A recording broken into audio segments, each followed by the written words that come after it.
So we're going to transition into the panel presentation, and I'm going to have our panelists come up to the front, and they're each going to provide a little background about what their current practice looks like and how they got involved in transition services. Yeah, there it is. Okay. So I'm Dr. Irene Dietz. I work at Metro Health. I've been there close to 20 years. I'm in my 20th year.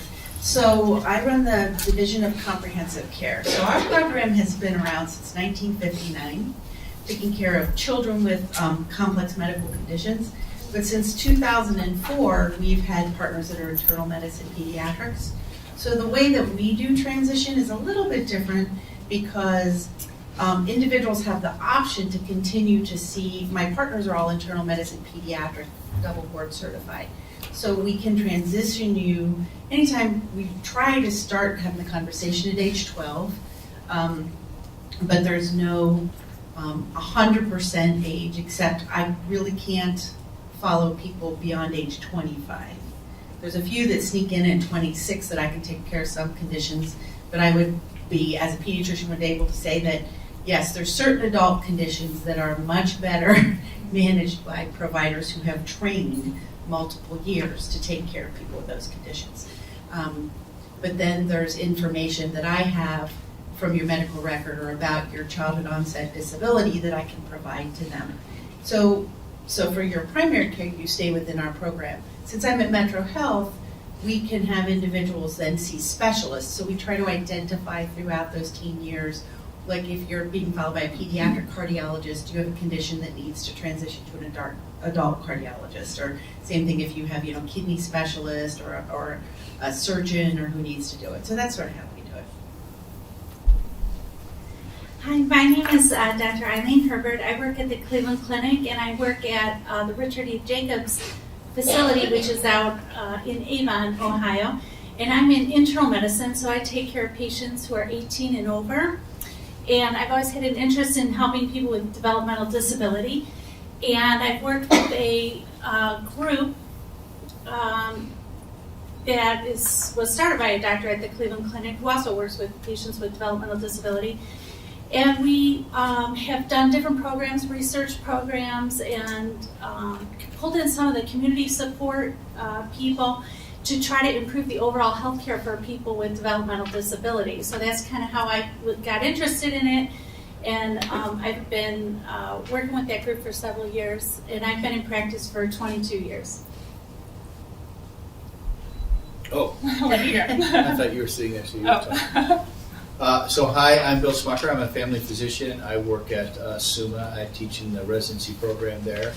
And so I'm sort of humbled to be here and kind of embarrassed that I'm here on a couple of levels. So we are just starting this process. We're really just several months into accepting patients from Children's Hospital, and we've been working in collaboration with them. We are, our plan is to build a medical home that will meet the needs of children with complex needs. So we have a multidisciplinary clinic within our clinic, our usual clinic, where we have certain providers coming. We're intending to expand the people who come. So when you're there, you might see 2, 3, 4 people. Always will see social work, palliative care, pharmacy, me, or one of my partners, and then perhaps cardiology or pulmonology, depending on the condition. So we are also basically building our program pretty much one patient at a time because we didn't know what exactly to prepare for. So as we meet people who have additional needs, we're then looking for others. But the reason that we took on this challenge is I wasn't thinking, I was feeling, as they say, right? So they came to me and said, what do you think of this problem? I said, well, we have to do it. And ever since then, we've been figuring out how to do it. So I have great team members at SUMA. I've been working well with the folks at Children's, and we're having ongoing meetings. And so I would say that what's exciting to me about what we're going to be able to build and the size of the build is that our senior leadership are very supportive of this, and so also true at Children's Hospital. One of my main motivations is not necessarily to have more stuff to do in the office, but to prevent the stories that I heard from the caregivers groups that I met with, mostly moms, which were frankly heartbreaking about their bad experiences in the emergency department, their bad experiences in the hospital, and so we have embryonic programs in the emergency room, within the nursing services, and then in our clinic as well, to make that to make our sterile white hospital, well, we're not going to make it more colorful.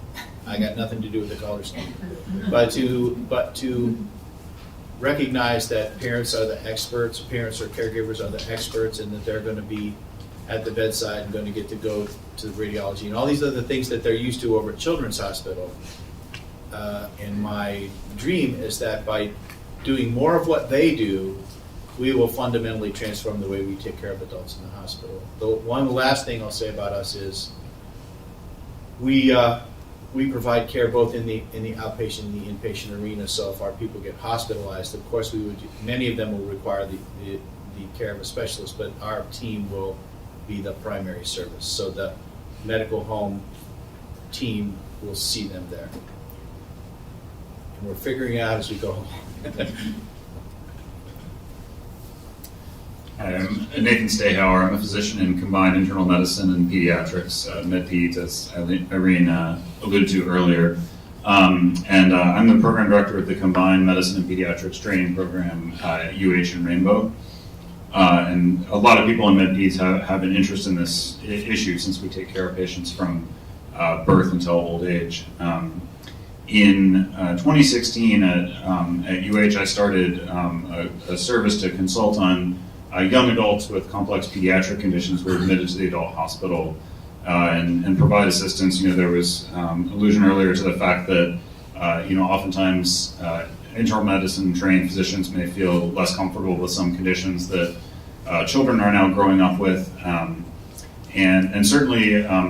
While I think that many pediatricians and potentially families underestimate how warm and caring an adult hospital can be, it certainly is a very different environment, a different culture, and that feels very different in trying to help translate that as part of what we do. And in addition, ensuring we're bridging the communication, because we have many young adults who are followed by a mixture of pediatric subspecialists, adult specialists, and trying to ensure that all the communication there is happening between various team members. And so I'm happy to speak. Most of my clinical time is in the inpatient setting, so I'm happy to speak to that if people have questions about adult hospitals and adult hospitalizations. I also am doing work with a group from around the UH system working to more effectively bridge the divide between pediatric and adult care in the primary care setting, specifically for young adults with special needs and adolescents with special needs. And we've been working to identify providers with interests in various populations of young adults growing up with a variety of pediatric onset conditions, and finding ways to more effectively link up patients based on region and need and so on with the appropriate providers and make those connections.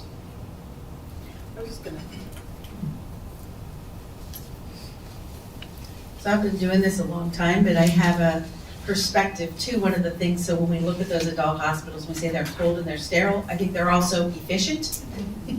And I think we need to think about that too, because as someone who's been doing this a lot of years, and when I started out in talking about transition, we talk about, well, this is what's wrong with adult hospitals, right? They don't have whole care teams. Well, for some of us, and some of you as, you may be at a point you're like, we're done with having the 3-hour spina bifida clinic. Your young person or that's young adult says, I know my body. I will go see the urologist for 30 minutes once a year. And I will go see the orthopedist when I need them. And I will see my primary care doctor and get my shots in a 20-minute visit once a year. And I'll add that up because you want to see me for 3 hours twice a year. And I work. So I think it's important for us too to, so I sort of took this on like, oh my goodness, and it was so scary and how to train our people. But I think we need to look at there are some efficiencies in adult care, and I think that we need to look at that and training individuals. So I really sort of changed over the last 10 years of my practice. And I think that's one of the opportunities we have here when we're all meeting too, to talk as is like, what can we share about that? And how we can help you work toward that, like what do you need to know and what pieces? Because we'll find trends in medical practice, but we all are gonna, the individual's still the individual. So your program's not embryonic. I mean, I think everybody is an N of one. Yeah, true.